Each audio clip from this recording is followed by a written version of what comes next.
자유롭다고 생각하는 사람만이 자유롭게 된다. 나는 자유롭다고 선언하라. 자기 삶을 스스로 통제하지 못할 때 우리는 희생물이 된다.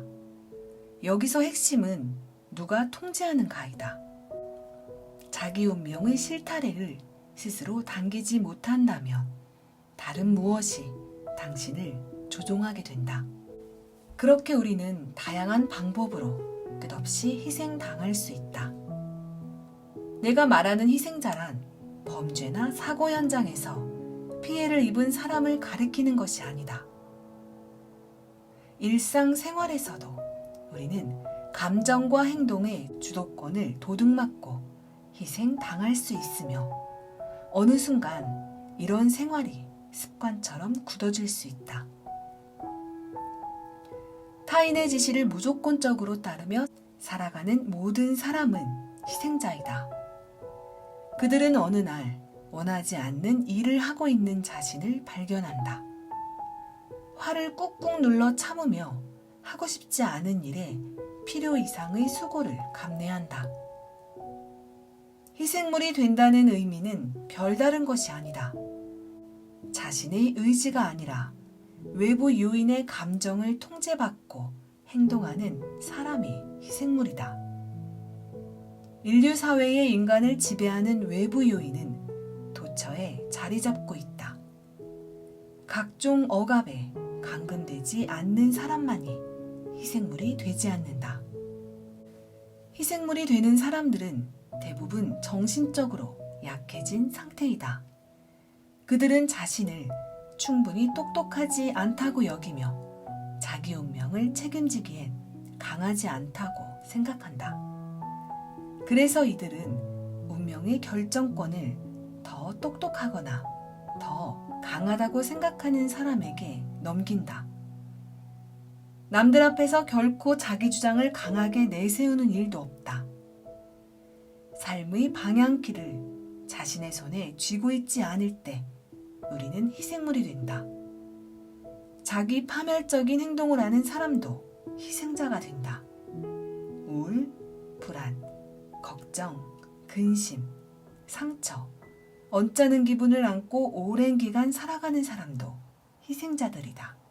무기력하게 하루하루를 보내고 있다면, 스스로를 당당히 드러내지 못하고 있다면, 자기 의지가 아니라 다른 무엇이 자신을 움직이고 있다고 느낀다면 그 역시 희생물이다.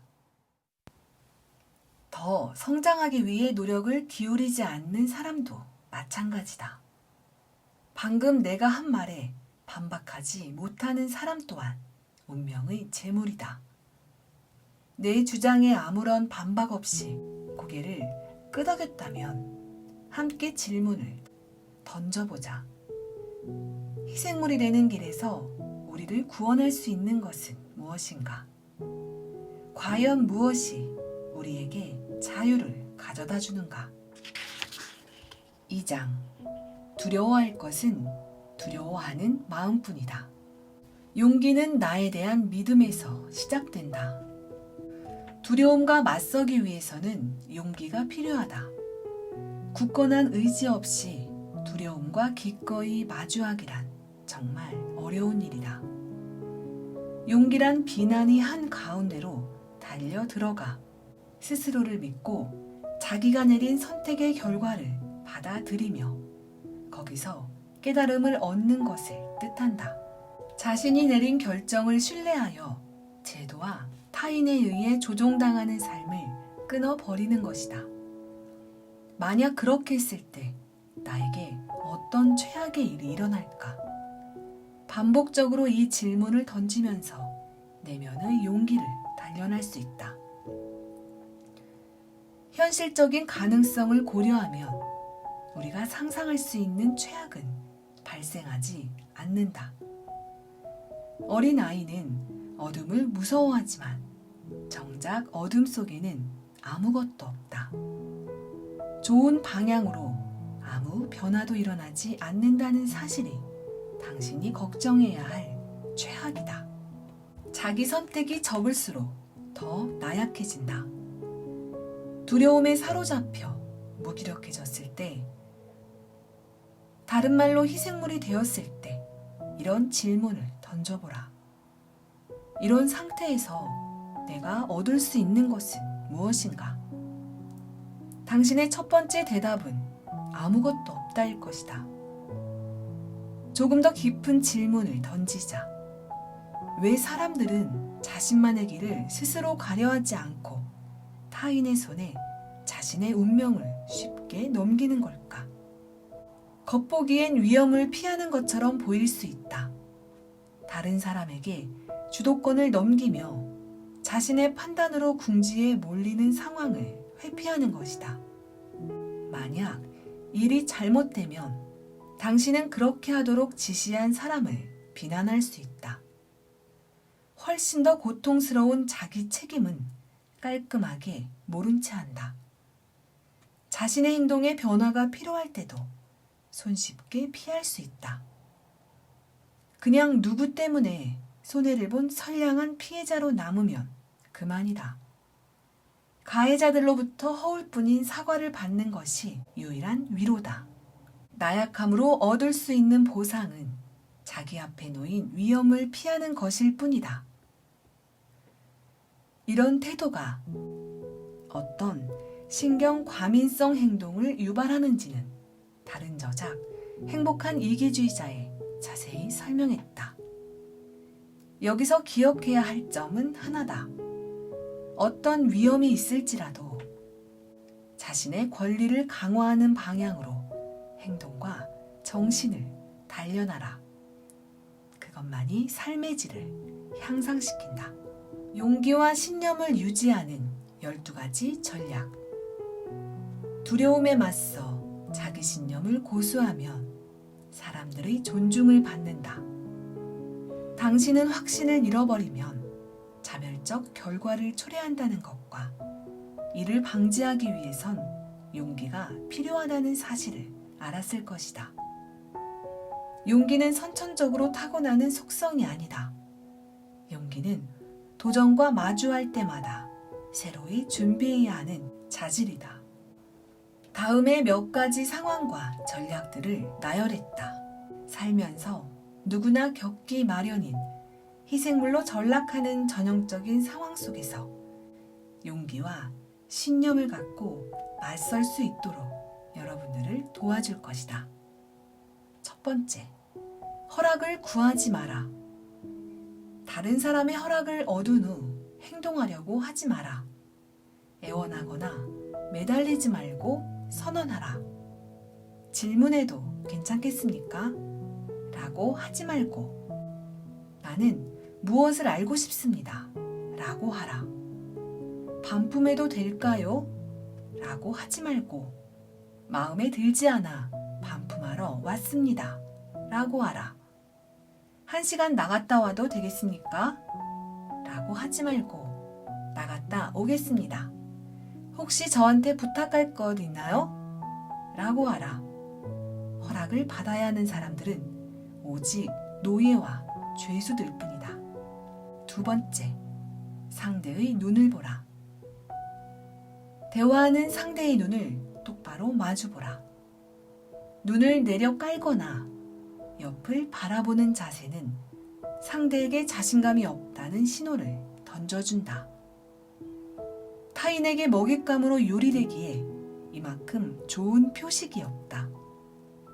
설사 두렵더라도 상대의 눈을 똑바로 쳐다보면 당신이 이 상황을 두려워하지 않는다는 메시지를 확실히 전달할 수 있다. 세 번째, 당당한 자세로 이야기하라. 당신이 취하는 자세와 몸짓을 보고 상대는 당신의 마음을 읽어낸다. 자신감과 내적 강인함을 드러내라. 서 있을 때도 당당하게 서 있고 앉을 때에도 가슴을 펴라. 손으로 얼굴을 가리지 마라. 불안하다거나 초조한 표정을 짓지 마라. 자기 생각에 확신을 가지면 얼굴 경련과 얼굴이 붉어지는 현상까지 막을 수 있다. 또한 말이 중간에 끊어지는 것도 저 있잖아요 처럼 무의미한 말을 늘어놓는 것도 좋지 않은 습관이다. 이런 버릇은 자신감이 없음을 드러내는 표식이다. 필요하다면 보다 천천히 침착하게 이야기하면 된다. 풀이 죽은 목소리로 이야기하지 말고 똑부러지게 말하라. 4번째, 거절하고 싶을 땐 거절하라. 누군가 당신의 돈, 물건, 시간, 재능을 빌려달라고 하는데 주고 싶지 않다면 단호하게 거절하라. 그렇지 않으면 희생물로 전락한다. 거절을 잘하기 위해선 자신의 힘을 믿어야 하며 평소 연습할 필요도 있다. 나는 자선 사업가가 아니다. 나는 호구가 아니다. 라는 말을 스스로에게 하라. 그럴듯한 변명을 하거나 둘러대려고 하지 마라. 그렇게 하다가는 끝내 거절하지 못하는 처지에 몰린다. 말하고자 하는 말을 직설적으로 표현하는 방법이 가장 좋다. 그렇게 하면 첫째, 처음부터 당신의 입장을 분명히 했기에 반복적인 괴롭힘을 당할 염려가 없다. 둘째, 친구들과 친척들은 결국엔 당신의 솔직함을 인정하고 존중하게 될 것이다. 내키지 않으면 행동하지 않는 당신을 혹시 친구들이 싫어하지 않을까 두렵다면 이렇게 자문하라. 스스로에게 솔직한 나를 미워하는 사람과 친구할 필요가 있을까? 친구란 당신의 선택을 존중하는 사람이지 다른 것을 선택하라고 주장하는 사람이 아니다. 부탁을 들어주지 않는다고 싫어한다면 그는 기생충 같은 삶을 사는 사람이다. 부탁을 거절했을 때 일어날 수 있는 최악의 상황은 당신을 이용하고자 하는 사람이 당신 곁을 떠나는 것이다. 이게 뭐가 나쁜가? 물론 부탁을 들어주고 싶다면 들어줘라. 상황이 되는데 무조건 거절하라는 뜻은 아니다. 5번째, 화를 낼 필요가 있다면 내되 분노에 사로잡히지는 마라. 역정이 날 때 화를 효과적으로 사용하는 방법을 알아야 한다. 대개의 사람들은 분노에 사로잡히는 순간 스스로 재물이 된다. 가령 길거리에서 놀겠다고 고집을 부리는 아이와 실랑이를 벌이고 있다면 목소리를 높이거나 화난 것처럼 행동해 부모가 허락하지 않겠다는 걸 분명히 할 필요가 있다. 단, 강압적인 태도는 효과를 보기 위해서 사용되어야만 한다. 상황이 일단락되고도 심장이 뛰고 혈압이 치솟는다면 아이와의 충돌로 인해 분노의 재물이 된 것이다. 상황이 종료되면 그로부터 멀리 떨어질 필요가 있다. 잘했어. 아이도 내 진심을 알아주겠지. 전혀 속상할 일이 아니야. 이렇게 내면을 단련하면 정신 건강뿐만 아니라 고혈압 같은 육체적 질병도 막을 수 있다. 6번째, 슬플 때 주의하라. 슬픔에 빠져 있을 때 우리는 약해진다. 예를 들어 장례업체는 슬픔에 빠진 당신을 이용할 수 있다. 그들은 죽음과 슬픔을 이용해 돈을 버는 사람들이다. 당신이 원하는 것을 정확히 말하고 어디까지 지출할 수 있는지도 분명히 하라. 그들이 당신의 죄책감을 이용하려 한다면 대화가 될 때 다시 이야기하자고 말하고 그 자리를 벗어나라. 말하는 바를 듣지 않으려는 사람에게는 대화를 거절하는 전략이 효과적이다. 만약 그들이 사과를 하고 다시 대화를 시작했는데 여전히 당신의 말을 듣지 않으려 한다면 시간을 낭비하고 싶지 않다고 말하라. 당신이 원하는 말을 듣고서도 정반대의 것을 제안하는 사람들은 전형적인 삶의 방해꾼이고 사람을 도구로 이용하려는 부류다. 그 제안을 받아들일 필요가 없다. 그들에게서 벗어나라. 무의미한 대화를 나누려 하지 말고 행동으로 가르치는 것이 최선이다. 7번째, 윗사람과 대화하라. 요구사항을 관철하고 싶다면 윗사람과 만나는 것을 두려워하지 마라. 학점을 무기로 사용하는 교수, 법에 대한 무지를 이용해 겁을 주는 세무 공무원, 공적인 지위를 이용해 으름장을 놓는 공무원 등 이들에게도 보고해야 할 상급자가 있다. 대표나 회장에게 간단한 전화 한 통, 편지 한 장, 메일을 보내는 것만으로도 작은 권위를 이용해 당신을 희생물로 삼으려는 사람에게 대항할 수 있다. 대화가 먹히지 않을 것 같으면 상급자를 찾아갈 것임을 분명히 알아. 또 필요하다면 망설임 없이 찾아가라. 8번째, 게임을 하듯 냉정해져라. 당신을 희생물로 만들 수 있는 잠재력을 가진 상대와 마주할 때는 냉정함을 유지해야 한다. 당신이 불안과 두려움에 떨고 위축되어 있음을 눈치채게 해서는 안 된다. 반드시 기억해야 할 점은 당신의 존재 가치와 행복을 일의 성패와 연결하지 말아야 한다는 점이다. 승부를 겨루는 오락처럼 밑그림을 그려라. 이 일은 내게 정말 중요한 의미를 지니고 있어 와 같은 자세로는 냉정함을 유지할 수 없다. 이를 효과적으로 풀어가기 위해선 게임을 하듯 상황을 다루어야 한다. 두려움과 불안이 겉으로 드러나지 않도록 주의하라. 상대가 이 상황이 당신 인생에 결정적이라는 것을 아는 순간 갖가지 압박 수단을 손에 쥐고 흔들 수 있다. 한번 밀리기 시작하면 비이성적인 행동이나 판단을 할 수밖에 없다. 가장 좋은 전략은 그들이 어떤 행동을 하더라도 당신의 감정을 통제할 수 없다는 확고한 결단을 신호로 보내는 것이다. 감정적 동요에 휘말리지 않고 차분함을 유지하는 것만으로도 신호는 전달된다. 상대방은 이렇게 생각할 것이다. 하, 이것 봐라. 다른 사람이 당신의 감정을 통제하지 못하도록 훈련한다면 궁극적으로 스스로의 감정 또한 제어할 수 있다. 그 능력이 당신에게 더 많은 만족감을 줄 것이고 당신을 더 많은 승리로 이끌 것이다. 9번째, 어떤 상황이든 적극적으로 대하라.